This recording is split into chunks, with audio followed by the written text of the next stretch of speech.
الحمد لله رب العالمين، والصلاة والسلام على أشرف الأنبياء والمرسلين وخاتم النبيين محمد وعلى آله وصحبه ومن تبعهم بإحسان ودعا بدعوتهم إلى يوم الدين. أما بعد، فأعوذ بالله من الشيطان الرجيم. بسم الله الرحمن الرحيم. قال الله تبارك وتعالى: يا أيها الذين آمنوا اتقوا الله وكونوا مع الصادقين. وقال النبي صلى الله عليه وسلم: طلب كسب الحلال فريضة بعد الفريضة. وقال النبي صلى الله عليه وسلم: التاجر الصدوق الأمين يحشر مع النبيين والصديقين والشهداء. وقال النبي صلى الله عليه وسلم: التجار يحشرون فجارا إلا من اتقى وصدق وبر، أو كما قال عليه الصلاة والسلام.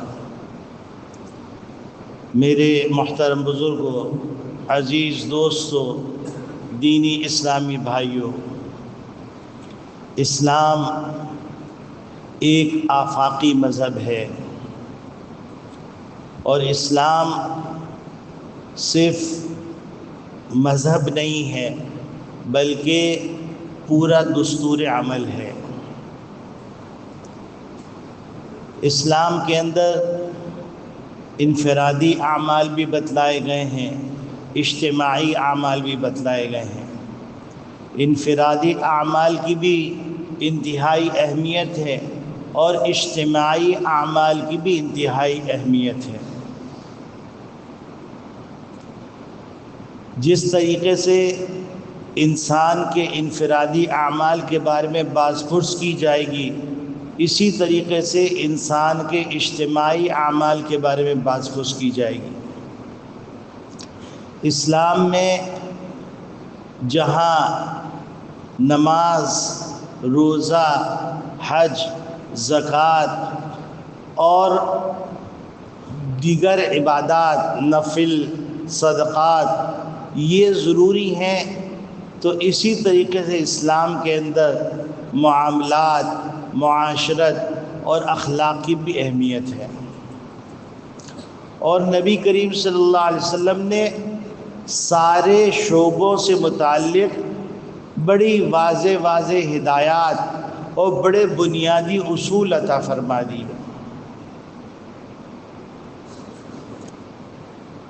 جہاں پر ہم نماز پڑھنے کے پابند ہیں، روزہ رکھنے کے پابند ہیں، زکوٰۃ دینے کے پابند ہیں اگر صاحب نصاب ہیں، حج کرنے کے پابند ہیں اگر صاحب نصاب ہیں، اور صدقات، خیرات اور نوافل کی ادائیگی کے جیسے پابند ہیں، اسی طریقے سے اللہ رب العالمین نے ان اولین فرائض کے بعد ایک فریضہ قرار دیا ہے: رزق کی جستجو. عام طور پر ہمارے ذہنوں میں یہ آتا ہے کہ ہم مسجد کے اندر تو اللہ کی مانیں گے، باقی ہماری معاشرتی زندگی میں ہم آزاد ہیں، ہم معاملات کے اندر آزاد ہیں، ہم اخلاق کے اندر آزاد ہیں. یہ ایک عام تصور لاشعوری طور پر، گو کہ زبان سے اس کا اعتراف نہیں کیا جاتا، لیکن زبان حال سے، اپنے کردار سے یہ ثابت کیا جاتا ہے کہ ہم اللہ کی مانتے ہیں مسجد کے اندر. باقی تجارتی دنیا کے اندر،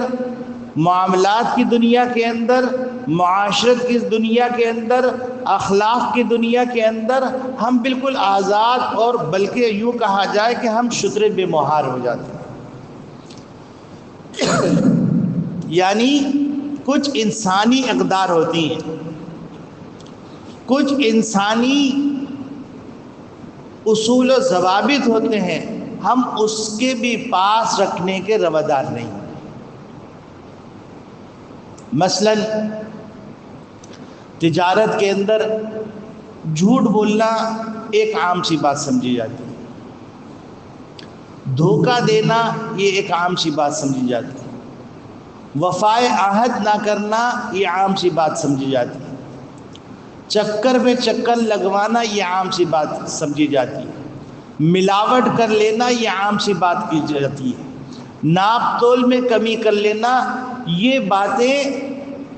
انسانیت کے اعتبار سے بھی غلط ہیں۔ اسلام نے تو غلط کہی ہیں، لیکن اگر انسانی شرافت کسی کے اندر ہو تو وہ انسانی شرافت کے اندر جھوٹ نہیں بولے گا۔ اب آپ دنیا کے اندر، مغربی دنیا میں دیکھیں گے کہ بہت سارے لوگ ہیں جو کلمہ نہیں پڑھتے لیکن وہ جھوٹ نہیں بولتے، لیکن وہ دھوکہ نہیں دیتے، لیکن وہ ناپ تول میں کمی نہیں کرتے، لیکن وہ ملاوٹ نہیں کرتے۔ تو یہ باتیں انسان اگر انسانیت کی بنیاد پہ بھی سوچے تو ان کا اختیار کرنا یہ انسانیت کے خلاف ہے۔ اور ہم نے چونکہ اسلام کو محدود کر دیا ہے عبادات کے اندر، اب سیاست میں ہم آزاد ہیں، زراعت میں ہم آزاد ہیں، تجارت میں ہم آزاد ہیں، اجارے کے اندر ہم آزاد ہیں، شراکت کے اندر ہم آزاد ہیں، اور صنعت و حرفت کے اندر ہم آزاد ہیں، تعلیم کے اندر آزاد ہیں، تمدن کے اندر آزاد ہیں، فیشن کے اندر آزاد ہیں، لباس اور پوشاک کے اندر ہم آزاد ہیں، اور انسانی انفرادی اور اجتماعی زندگی میں ہم آزاد ہیں۔ میں نے آپ کے سامنے جو حدیث پڑھی ہے، اس حدیث میں نبی کریم صلی اللہ علیہ وسلم نے بڑی وضاحت کے سے بات فرما دی کہ دیکھو کہ اسلام کے اندر کسی کے آگے ہاتھ پھیلانا مناسب نہیں، ہاتھ پہ ہاتھ دھرے رکھنا مناسب نہیں، سستی اور کاہلی مناسب نہیں، دوسرے کے اوپر ڈیپینڈ کرنا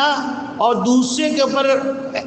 اپنے آپ کو دوسرے پہ ڈال دینا، محتاج بنا لینا، یہ مناسب نہیں۔ نبی کریم صلی اللہ علیہ وسلم فرمایا طلب کسب الحلال فریضۃ،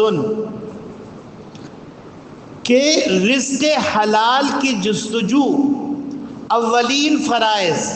کلمہ شہادت، عبادت، نماز، روزہ، زکوٰۃ، حج، اس کے بعد دوسرے درجے کا سنت نہیں، دوسرے درجے کا مستحب نہیں، دوسرے درجے کا نفل نہیں، دوسرے درجہ جو حاصل ہے وہ رزق حلال کی طلب ہے جو کہ فرض ہے۔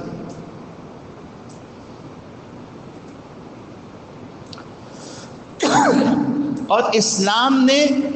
اس پیغام کے ذریعے سے رہبانیت کی کمر توڑ دی۔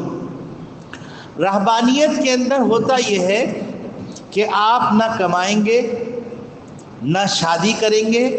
نہ انسانی جو تقاضے ہیں ان تقاضوں کو پورا کریں گے، تب جا کے اللہ کے مقرب بنیں گے۔ لیکن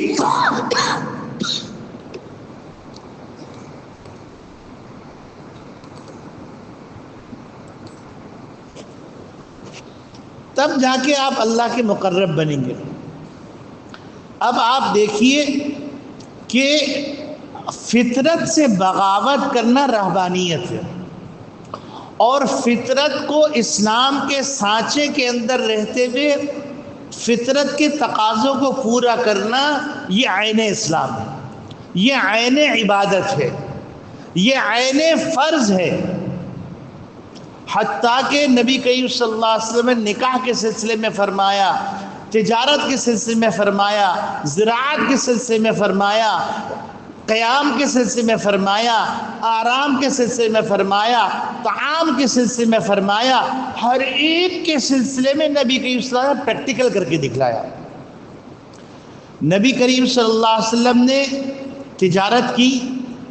2 دفعہ شام تشریف لے گئے، امی جان حضرت خدیجۃ الکبریٰ رضی اللہ تعالی عنہا کے مال کو لے کر مضاربت کے اوپر لے کے گئے اور تجارت کر کے بتلائی. پھر نبی کریم صلی اللہ علیہ وسلم نے مقام اجیاد کے اندر بکریاں اجرت پہ لے کر بکریاں چرا کر دکھلایا. پھر نبی کریم صلی اللہ علیہ وسلم مقام جرف کے اندر جا کر زراعت کی اور زراعت کر کے بتلایا.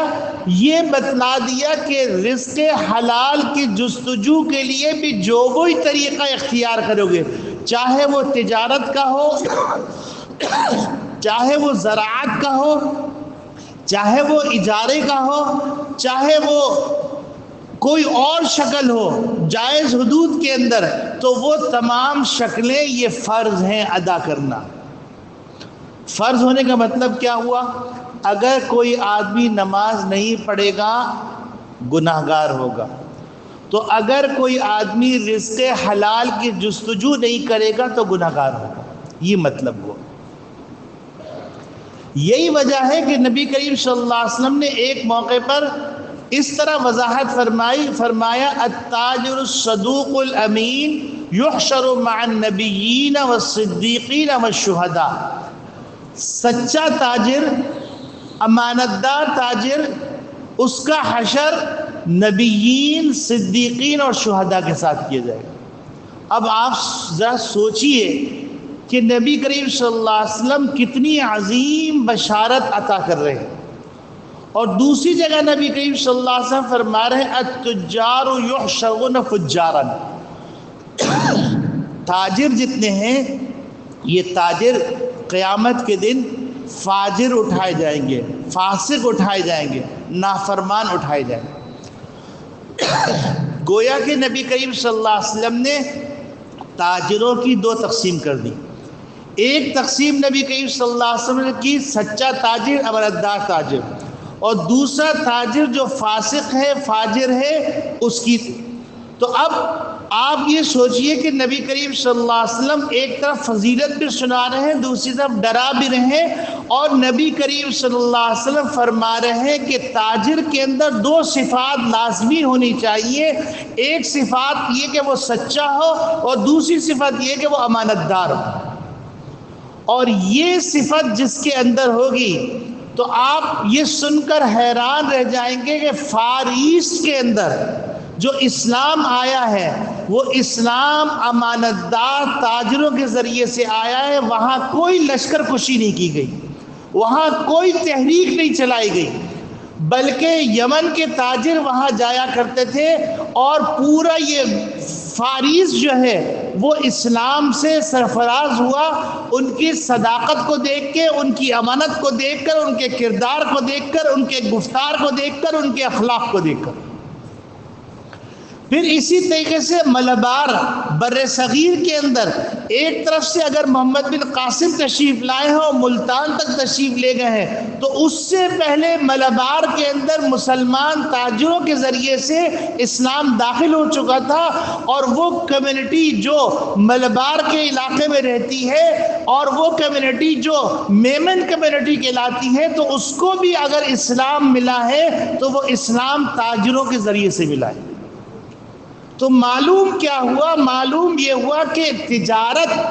جہاں ایک ذمہ داری ہے وہاں تجارت ایک پیغام بھی ہے. اور میرے عزیزو، یہ بنیادی نقطہ سمجھ لیجئے کہ ہر ملک کے کچھ اجتماعی تقاضے ہوتے ہیں اور کچھ انفرادی تقاضے ہوتے ہیں. تو جہاں پر انفرادی تقاضوں کے لیے احکامات ہیں وہیں پر اجتماعی تقاضوں کے لیے احکامات ہیں. اللہ رب العالمین فرما رہے وَأَعِدُّوا لَهُم مَّا اسْتَطَعْتُم مِّن قُوَّةٍ، کہ تم جس شکل کی بھی قوت ہو، جو بھی قوت کی شکل ہو، اس قوت کی شکل کو اختیار کرو، اور اختیار کرنے کے بعد صرف ایک لمحے میں بیٹھ نہ جاؤ، بلکہ تم اتنا آگے بڑھتے چل جاؤ ترہبون بہ عدو اللہ وعدوکم، کہ تمہاری دھاک بیٹھ جائے اللہ کے دشمنوں اور تمہارے دشمنوں کے اوپر. تو قوت کے اندر جہاں یہ چیز آتی ہے کہ انسان ٹیکنالوجی کے اندر، انسان جو ہے اسلحے سازی کے اندر، اور انسان جو ہے جہاز سازی کے اندر، سمندری حدود کے اندر اپنی طاقت کو مضبوط سے مضبوط تر کرتا چلا جائے، تو وہیں پر اسلام یہ تقاضا کر رہا ہے کہ اپنی معیشت کو مضبوط سے مضبوط تر کرتا چلے جاؤ، اور اپنی قوم کے اندر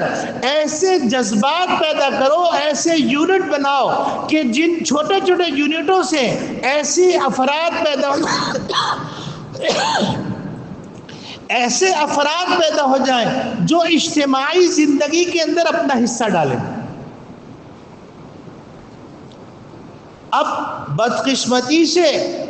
ہم نے اپنی قوم کو اس طرح متوجہ نہیں کیا، تو ہماری قوم تعلیم سے بھی چلی جا رہی ہے، مجھے معاف کیجیے گا یہ جملہ کہتے ہوئے، تہذیب سے بھی چلی جا رہی ہے، ثقافت سے بھی چلی جا رہی ہے، انسانیت سے بھی چلی جا رہی ہے، اور پرائیویٹ زندگی کی جو رازداری ہے اس سے بھی چلی جا رہی ہے۔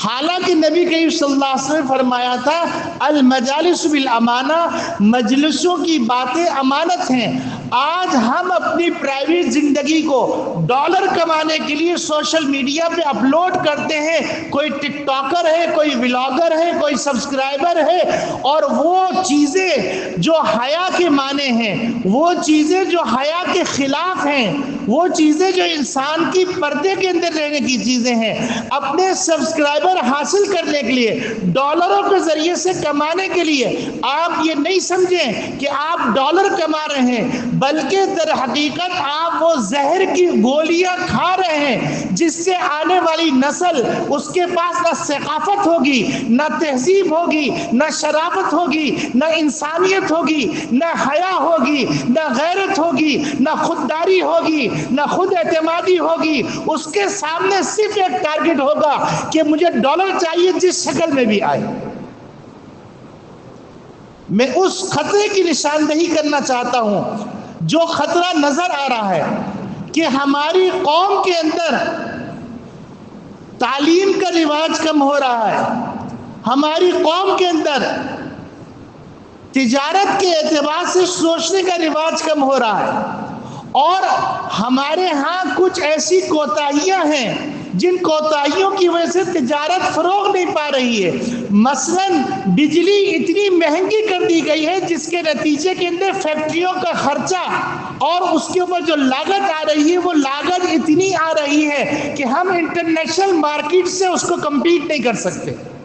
انٹرنیشنل مارکیٹ سے ہم مقابلہ نہیں کر سکتے۔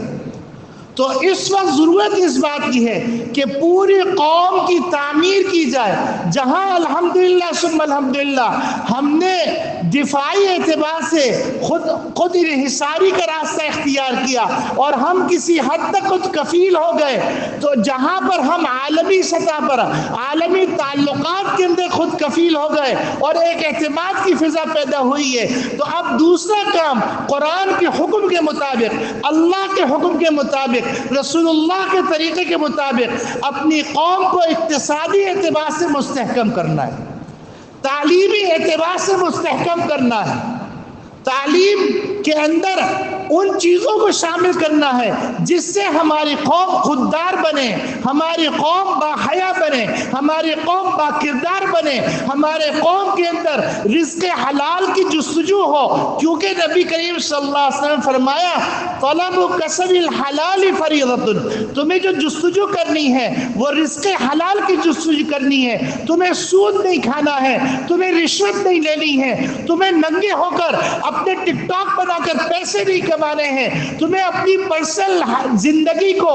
سر عام نیلام نہیں کرنا ہے، اور تم کو بے حیا اور بے غیرت نہیں بننا ہے۔ آپ حیران ہوں گے کہ باقاعدہ ایسے چینل وجود میں آ گئے ہیں جس کے اندر باقاعدہ سبسکرائبر مطالبہ کرتے ہیں کہ تم اپنے جسم کا فلاں پارٹ دکھاؤ تو تمہیں ہم اتنے سبسکرائبر دے دیں گے، اتنے ڈالر ملیں گے۔ تو ان ڈالروں کے حصول کے لیے عالم یہ ہو گیا کہ وہ اجزاء، وہ اعضاء جو اللہ نے مستور قرار دیے، باحیا لوگوں کے لیے حیا کا باعث قرار دیے، ان اعضاء کو کھلے عام نیلام کیا جا رہا ہے۔ اور ان گھروں کے اندر یہ نحوست داخل ہو گئی ہے جن گھروں کی مستورات کی آواز نہیں سنی جاتی تھی. ذرا سوچئے کہ ایک خاموش طوفان جو اگلی نسل کو تباہ کرنے کے لیے تیار کھڑا ہوا ہے. یاد رکھیے جنگیں صرف اسلحے سے نہیں لڑی جاتی ہیں بلکہ جنگیں حوصلے سے لڑی جاتی ہیں. اور یاد رکھیے گا رشوت خور کبھی حوصلہ مند نہیں ہوگا, سود خور کبھی حوصلہ مند نہیں ہوگا, بے حیا کبھی حوصلہ مند نہیں ہوگا, خوددار جو نہ ہو, جو بے غیرت ہو وہ کبھی خوددار نہیں ہوگا. وہ اپنی ہر چیز کی جس کی قیمت لگ سکتی ہے اس کا سودا کرے گا. تو میرے عزیزو, آج کا جو پیغام ہے بہت درد کے ساتھ یہ پیغام دے رہا ہوں اور پورے حالات کا تجزیہ کر کے پیغام دے رہا ہوں کہ تعلیم گاہیں در حقیقت قتل گاہیں بن گئی ہیں, بے حیائیوں کے اڈے بن گئے ہیں, بے غیرتیوں کے اڈے بن گئے ہیں. اور تعلیم دینے والے, میں دینی مدارس کی بات نہیں کر رہا ہوں, میں عصری اسکولوں کی بات کر رہا ہوں کہ عصری اسکولوں میں باقاعدہ ٹیچر کو پابند کیا جاتا ہے مختصر لباس پہن کے آؤ, بغیر دوپٹے کے آؤ, میک اپ کر کے آؤ. کس بات کی تعلیم دی جا رہی ہے؟ دیکھیے, ایک تعلیم ہوتی ہے زبانی, ایک تعلیم ہوتی ہے باڈی لینگویج. دنیا کے اندر زبانی گفتگو سے زیادہ باڈی لینگویج کی اہمیت ہے. اور بچہ باڈی لینگویج سے جتنا سیکھتا ہے, کیونکہ اس کا ماڈل استاد ہوتے ہیں, اس کا ماڈل معلمہ ہوتی ہے. اگر استاد اور معلمہ ایسے لباس میں ملبوس ہو کے آئیں گے جو بے حیائی کا لباس ہے, اور وہ معلمہ اور معلمات وہ اگر جو ہے وہ اس سطح پہ ہوں گے کہ خود ان کے یوٹیوب چل رہے ہوں گے, خود ان کے جو ہے ولاگر بن رہے ہوں گے, تو وہ کیسی نسل کو تیار کریں گے, کیسی بے غیرت نسل کو تیار کریں گے. یاد رکھیے عربی کا شاعر کہتا ہے الام مدرسۃ اذا اعددتها طیبا شعب العراقی, کہ ماں, یہ جو ماں ہے, یہ ماں ایک مدرسہ ہے. اگر ماں صحیح تربیت کے اندر ہے تو ایک پاکیزہ نسل تیار کرے گی. اگر آج ماں کو اب موبائل سے فرصت نہ ہو, ماں کو ولاگر بننے سے فرصت نہ ہو, ماں سبسکرائبر بننے سے فرصت نہ ہو, بچہ تربیت پا رہا ہو موبائل کے مختلف موضوعات کو دیکھ کر, وہ اس موضوعات کے اندر ایسے کانٹینٹ ہیں جو باقاعدہ بت پرستی کو فروغ دیتے ہیں, جو باقاعدہ دہریت کو فروغ دیتے ہیں, وہ باقاعدہ بے حیائی کو پروموٹ کرتے ہیں, وہ باقاعدہ خودداری کا سودا کرتے ہیں, وہ باقاعدہ مفاد پرست بناتے ہیں. وہ کانٹینٹ بچہ دیکھ دیکھ کے بڑا ہوتا ہے, تو اس بچے سے آپ کیا توقع کریں گے, کیا تصور کریں گے؟ ایک وقت تھا کہ ایک بچے کے والد کی جان نکلنے لگی, باپ نے پانی مانگا تو اس باپ نے بچے کی صحیح تربیت نہیں کی تھی, تو بچے نے اپنے باپ کو جوتے کے اندر پانی بھر کے دیا. کیا تم اس دن کا انتظار کر رہے ہو؟ تو میرے عزیزو, جہاں ہماری دیگر ذمہ داریاں ہیں وہاں پر وَأَعِدُّوا لَهُم مَّا اسْتَطَعْتُم مِّن قُوَّةٍ, کہ خوب تیاری کرو. یاد رکھو آج کا زمانہ صرف اسلحے کی وار نہیں ہے بلکہ معاشرتی وار بھی ہے, تجارتی وار بھی ہے, ثقافتی وار بھی ہے, اور سائبر وار بھی ہے. ہر قسم کی وار ہو رہی ہے, اور ہر قسم کی وار در حقیقت ایمان کو لوٹنے کے لیے ہو رہی ہے. اور یہ وہ زمانہ ہے جس زمانے کے بارے میں نبی کریم صلی اللہ علیہ وسلم نے آگاہ کیا تھا, بادروا بالاعمال الصالحہ فتکون فتن کقطع اللیل المظلم یصبح الرجل مؤمنا ویمسی کافرا ویمسی مؤمنا ویصبح کافرا یبیع دینہ بعرض من الدنیا. تو میرے عزیزو, ہم سوچتے تھے کہ انسان دنیا کی غرض سے دین کو کیسے بیچے گا. آج ہم نے ولاگروں کو دیکھ لیا، آج ہم نے سبسکرائبر کو دیکھ لیا، آج ہم نے سوشل میڈیا پہ دیکھ لیا کہ وہ خاندان جو اشراف سمجھے جاتے تھے، وہ خاندان جو معزز سمجھے جاتے تھے، وہ خاندان جن کی پرائیویسی ہوتی تھی، وہ خاندان اب اس وقت ہر ادا، ہر حرکت، ہر نقل وہ اپلوڈ کر رہے ہیں، اور اس کا نتیجہ کیا ہو رہا ہے؟ ان کو سبسکرائبر مل رہے ہیں اور وہ اپنا دین بیچ رہے ہیں ڈالروں کے بدلے میں،